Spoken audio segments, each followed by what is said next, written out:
Social emotional development के लिए we have a lots of activities. Hmm. हमारी अलग अलग डिफरेंट डिफरेंट एक्टिविटीज अलाइन होती है जो हम प्रोवाइड कराते हैं। स्क्रीन की जगह पे हम प्रॉप्स यूज करते हैं। So we use props and music. जो ऑडियो होते हैं हम ऑडियो साउंड यूज करते हैं। विजुअलाइजेशन के लिए हम प्रॉप्स यूज करते हैं रेदर देन स्क्रीन, क्योंकि स्क्रीन से जब बच्चा कनेक्ट करता है तो बच्चे के इमेज जो है वो लॉक हो जाते हैं। नमस्कार दर्शकों, मैं दिया शर्मा, स्वागत है आपका एचबीएन न्यूज में। और आज हमारे बीच मौजूद है हमारे मुख्य अतिथि जो काफी समय से बच्चों की देखभाल के लिए कार्यरत है, जिनकी संस्था का नाम है पीज एंड पॉट और मैम का नाम है पूजा यादव। सबसे पहले तो मैम मैं आपका धन्यवाद करना चाहूंगी कि आपने अपना कीमती समय में दिया। मैं चाहूंगी कि आप हमारे दर्शकों को अपने बारे में बताएं। So, I'm Pooja Yadav and I own Peas and Paul brand. I have three branches of Peas and Paul, and I am working with Peas and Paul like since 5 to 6 years, and I have worked with many brands like Kidsy also and Cambridge Montessori also, and I have worked with many NGOs also, and now I am in Peas and Pod as a center director. So overall कितना experience हो चुका है ma'am आपको अपने field में? Around 10 to 12 years of experience I have in this field. सो अभी आप director हैं, मतलब एज अ प्रिंसिपल आपका रोल होगा, तो मतलब कौन कौन से चैलेंजेस आपने फेस किए हैं अभी तक? बहुत सारे चैलेंजेस आते हैं, लाइक डिफरेंट डिफरेंट चैलेंजेस है। हर एक पेरेंट की अपनी नीड होती है। हर एक बच्चा अपने अलग फेज में ब्लूम करता है, बट कहीं ना कहीं हर एक पेरेंट्स की अलग क्वेरीज होती है। सो उन क्वेरीज को आप किस तरीके से फुलफिल कर पाते हो, ये सबसे बड़ा चैलेंज है आज के टाइम में। एंड आज के टाइम में एक और अनदर चैलेंज होता है, लाइक बहुत सारे बच्चों में स्क्रीन टाइम की वजह से ऑटिस्टिक प्रॉब्लम्स होती हैं। सो जो कि पेरेंट्स के अंदर एक्सेप्टेंस नहीं है। बहुत सारे पेरेंट्स के अंदर ये होता है कि उन्हें पता है कि हमारे बच्चे में कुछ अनयूजुअल थिंग्स है, बट उनके अंदर एक्सेप्टेंस नहीं है। अगर पेरेंट्स के अंदर वो एक्सेप्टेंस आ जाएगा तो क्या होगा कि facilitators and principles and parents मिलकर के उसमें कुछ चेंजेस ला सकते हैं। तो जिन पेरेंट्स के अंदर एक्सेप्टेंस है उन बच्चों में चेंजेस आते भी हैं। इसके अलावा मैम जैसे काफी सारी जैसे आप सिखाते होंगे, तो मतलब आप जो आपके स्टाफ मेंबर हैं, क्योंकि शुरुआत तो अपनों से ही होती है, जब आप अपने स्टाफ मेंबर को किस तरीके से मोटिवेट करते हो या किस तरीके से उन्हें टीच करते हो? हमारी जो टीचर्स की होती है, पहली बात तो क्या होती है कि जो हमारे टीचर्स हैं उन्हें ट्रेनिंग दी जाती है through the peas and pod also. And मैं खुद अपने सेंटर में भी अपने टीचर्स को ट्रेन करते हैं। एवरी सैटरडे हम प्री प्लानिंग करते हैं कि क्या आपको करना है नेक्स्ट वीक, किस तरीके से हमें वर्क करना है, किस तरीके से एक्टिविटीज करनी है। सो मेन जो होता है एक टीम वर्क। सो अपने स्टाफ को लाइन करने के लिए आपको टीम वर्क करना होता है एंड अपने स्टाफ के ऊपर ट्रस्ट भी दिखाना होता है, क्योंकि जितनी पॉजिटिविटी से उनके वर्क को आप रिकग्नाइज करेंगे वो वही पॉजिटिविटी फिर बच्चों के अंदर ट्रांसफर होती है। तो मैम जैसे आजकल अगर हम बच्चों पे बात करें, तो आजकल टाइम क्या हो गया है कि ये जो यूथ आ गया है, यहाँ पे पेरेंट्स दोनों वर्किंग होते हैं, हस्बैंड और वाइफ वर्किंग है, तो वहां पे उन बच्चों को किस तरीके से आप ट्रीट करते हो या किस तरीके से उन्हें वहाँ पे फैसिलिटीज दी जाती है आपके डे केयर में? Okay. Is in our daycare, so there is a lots of activities. We have play-based activities. We have learning center, activity learning center. So like बहुत जैसे आपने कहा कि पेरेंट्स वर्किंग होते हैं, सबसे बड़ा कंसर्न उनका यही रहता है कि हम अपने बच्चे को कैसे डे केयर में लाइक डालें जिससे कि हमारे बच्चे में ग्रोथ भी हो। सो उसके लिए सबसे पहले पेरेंट्स को आपको पेरेंट्स का ट्रस्ट जीतना होता है, क्योंकि और ट्रस्ट कैसे पेरेंट्स को आपके ऊपर आएगा, जब तक आप वो चीजें प्रोवाइड नहीं कराएंगे तब तक पेरेंट्स आपके ऊपर ट्रस्ट नहीं करेंगे। सो आपने जो प्रोमिस किए होते हैं at the time of admission, जब पेरेंट्स आपके पास एडमिशन लेने आते हैं, और जो जो प्रोमिस आपने किए होते हैं, तो वही ट्रांसपेरेंसी से अगर आप वो चीजें फुलफिल करेंगे सो ही पेरेंट्स आपके साथ कंटिन्यू करते हैं। अदरवाइज पेरेंट्स के पास बहुत सारे ऑप्शंस होते हैं। मैम जैसे आजकल जो है सिक्योरिटी का बहुत रोल है, क्योंकि जैसे आजकल पेरेंट्स चाहते हैं कि उनका बच्चा जहाँ वो अपने बच्चे को भेज रहे हैं वो जगह उनके बच्चे के लिए सही है भी कि नहीं, सिक्योर है भी कि नहीं उनका बच्चा। तो आप कैसे सिक्योरिटी प्रोवाइड करते हो? लाइक सिक्योरिटीज के लिए हम we have CCTV access also. If parents wants कि हमें सीसीटीवी एक्सेस चाहिए अपने बच्चे के लिए, और डे केयर में जो बच्चे हमारे पास में होते हैं उन पेरेंट्स को हम सीसीटीवी एक्सेस प्रोवाइड कराते ही कराते हैं। लाइक इन स्कूल हम लोग प्रोवाइड नहीं कराते सीसीटीवी एक्सेस, बट एक पेरेंट नोज देन उस टाइम पे भी हम कराते हैं। सो सिक्योरिटी का सबसे बड़ा वही है हमारे पास में कि हम पेरेंट्स को कैमरा एक्सेस प्रोवाइड कराते हैं।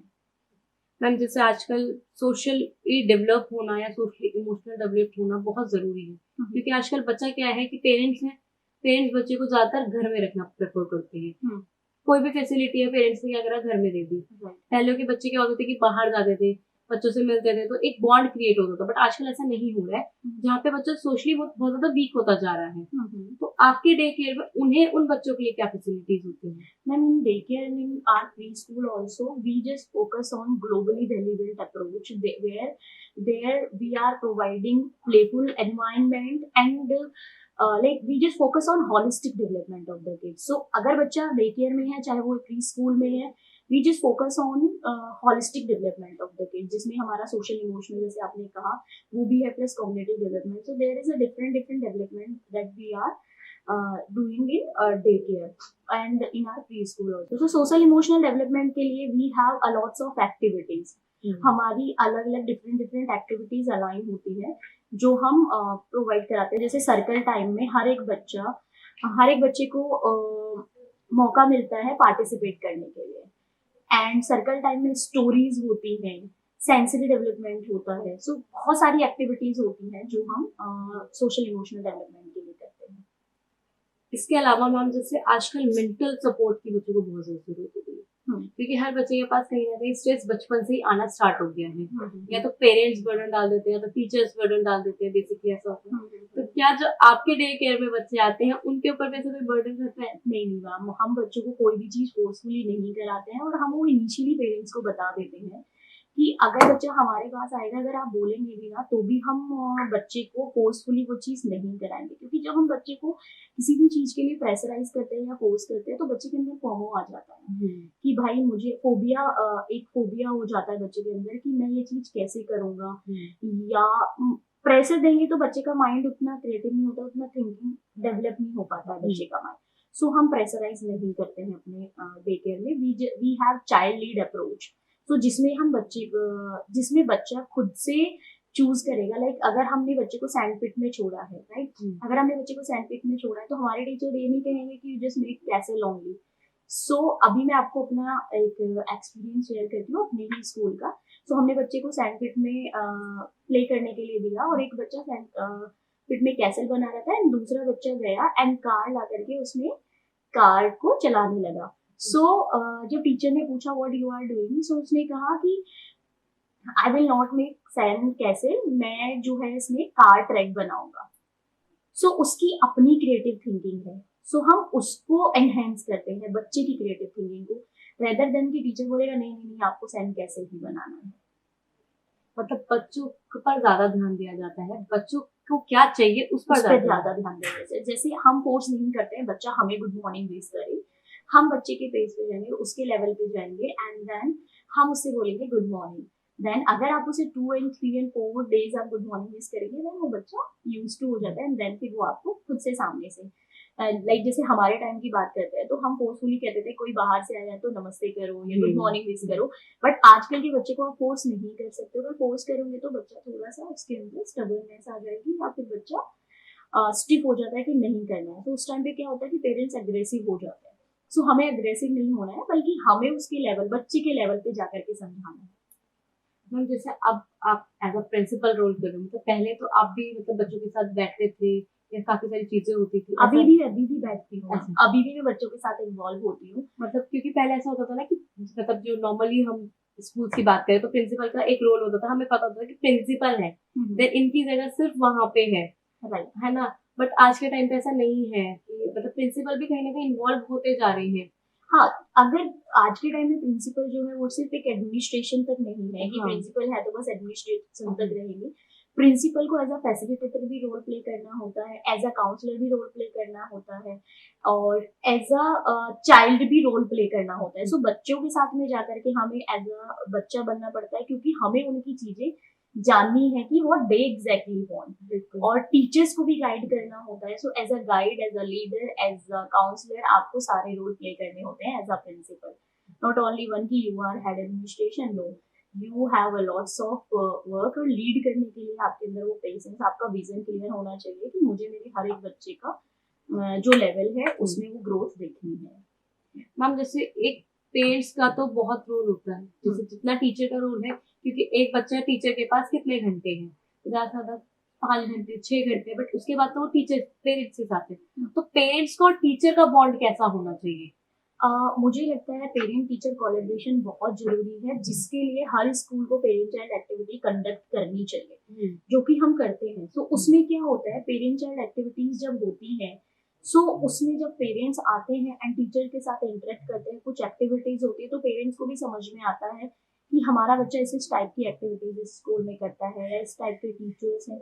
सो पेरेंट्स को प्रेजेंट होना जरूरी है, और पेशेंस पेरेंट्स के अंदर होनी जरूरी है, और टीचर्स के ऊपर ट्रस्ट करना भी जरूरी है। प्लस सेम टीचर को भी अगर कोई भी बात है तो वो बहुत ट्रांसपेरेंसी से दोनों को एक दूसरे से करनी चाहिए, क्योंकि हमें कहीं ना कहीं हम दोनों ही बच्चे का ग्रोथ चाहते हैं, चाहे वो एकेडमिकली हो, चाहे वो एक्स्ट्रा करिकुलम एक्टिविटीज के लिए हो। क्योंकि आई थिंक कि नॉलेज जो है वो सिर्फ बुक्स तक लिमिटेड नहीं होनी चाहिए, उसके बियॉन्ड भी होनी चाहिए।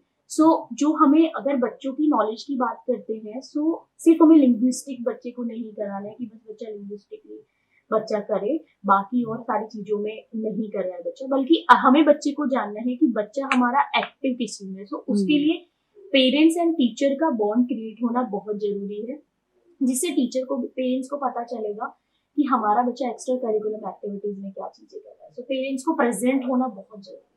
मैम जैसे काफी सारे बच्चे ऐसे होते हैं जो बहुत ज्यादा हाइपर एक्टिव होते हैं, और कुछ बच्चे होते हैं जो नॉर्मल एक्टिव होते हैं, मतलब एक होगा कि जो केजी में ही फर्स्ट क्लास जितना वर्क कर रहा हो, बट कोई हो गया कि जो फर्स्ट क्लास में भी केजी जितना काम कर रहा हो। तो इन दोनों बच्चों के लिए कैसी अपॉर्चुनिटी आप देते हो, इनको कैसे मैनेज करके चलते हो? लाइक हर एक बच्चे का अपना पेस होता है, हर एक बच्चे का लर्निंग स्टाइल अलग होता है। जैसे मैंने कहा, 5 fingers आर नॉट इक्वल। सो हम जो होता है, जो बच्चा हमारा अगर एकेडमिकली वो अच्छा कर रहा है, हो सकता है दूसरा बच्चा हमारा जो है वो फिजिकली बहुत अच्छा कर रहा है। बिल्कुल। हमें क्या है, हमें उसे कंपेयर नहीं करना है। सबसे बड़ी बात होती है कि हमें दोनों बच्चों को कंपेयर नहीं करना है। लेकिन अगर सीनियर केजी का भी वर्क वो कर ले रहा है, या जितना स्कूल में उसे कराया जा रहा है उतना कर ले रहा है, so that is enough. Okay, उसे फोर्स नहीं करना है, जबरदस्ती पुश नहीं करना है, नहीं नहीं वो बच्चा तो। ये सारी चीजें मेरी पेरेंट्स के लिए भी है कि पेरेंट्स को बच्चे को कंपेयर नहीं करना है, बल्कि हमें बच्चे का जानना है कि हमारा बच्चा किस चीज में एक्टिव है, हमारा बच्चा किस चीज में ज्यादा अच्छे से कर सकता है। मैम जैसे आजकल हम देखते हैं कि पेरेंट्स ने क्या करा है, बच्चों को कम एज से स्क्रीन टाइम दिखाना स्टार्ट कर दिया है, क्योंकि पेरेंट्स वर्किंग होते हैं, तो वो अगर बच्चों को फीड करा रहे हैं उस टाइम भी फोन दिखाते हैं, या अगर डे केयर में जाते हैं तो उनका कंसर्न पहले यही होता है कि आप बच्चों को कैसे सिखाओगे कि कोई स्क्रीन वगैरह पे, क्योंकि आजकल क्या हो गया कि बिग स्क्रीन हो गई है, तो वहां पे ज्यादातर बच्चों को एक्टिविटीज वगैरह करवाई जाती है। तो क्या आपके डे में भी ये सारी चीजें अवेलेबल होती है? एक्चुअली हम लोग जो है जीरो स्क्रीन टाइम देते हैं बच्चों को। We have zero screen time in our school.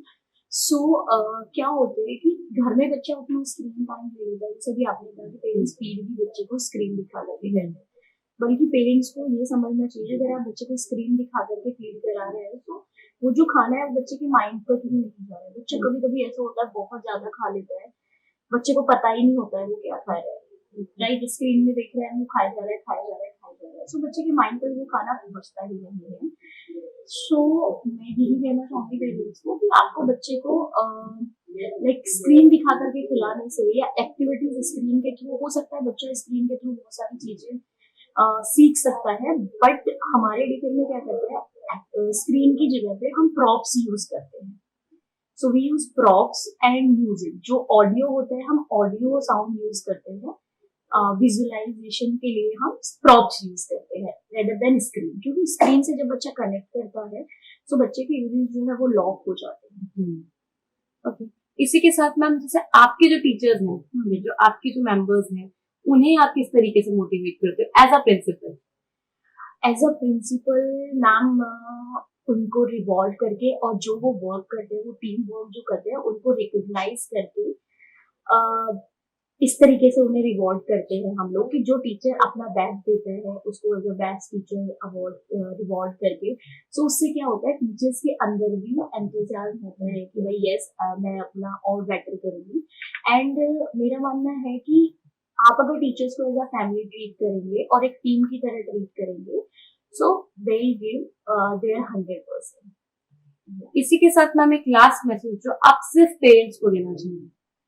मैं पेरेंट्स को बस यही कहना चाहूंगी आज के टाइम में कि अगर आप कोई भी स्कूल चूज कर रहे हैं अपने बच्चे के लिए, तो सबसे पहले आप ये देखें कि स्कूल के जो हेड एडमिनिस्ट्रेशन है या सेंटर हेड जो है, क्या वो आपके बच्चे के लिए इजीली अवेलेबल है भी या नहीं। क्योंकि अगर बच्चे को कोई भी प्रॉब्लम होती है, सो एटलीस्ट वहाँ पे जो लोग हैं वो आपके बच्चे के लिए इजीली अवेलेबल होने चाहिए।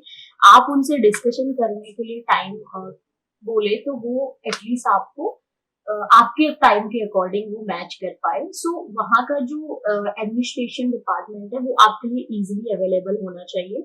And second thing is that कि आप को वो चीजें खुद से देख करके समझ में आनी चाहिए कि यस, अगर हमने अपने बच्चे को भी इनिशियली डाला है इस डे केयर में या इस प्री स्कूल में, ऐसे स्कूल में, सो भीड़ चाल के साथ ना चल करके आप खुद देखें एंड खुद वहां जाकर के बात करके तब अपने बच्चे के लिए एक राइट डिसीजन लें। इसी के साथ मैम मैं आपका धन्यवाद करना चाहूंगी कि आपने अपना कीमती समय में दिया और हमारे जो दर्शक हैं, जो स्पेशली पेरेंट्स हैं, उनको इतना वेट दिया। Thank you so much. Thank you. Videos देखने के लिए सब्सक्राइब करें HBN न्यूज़, बेल आइकन दबाकर लेटेस्ट नोटिफिकेशन पाएं।